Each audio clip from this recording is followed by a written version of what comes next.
Beli antibiotik tanpa resep dokter boleh nggak sih?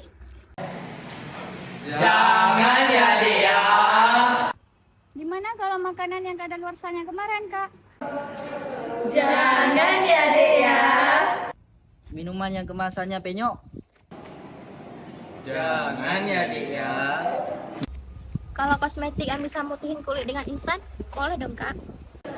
Jangan ya, Dek ya. Kalau jamu tanpa izin edar? Jangan ya, Dek ya. Kalau belum download Bepom Mobile,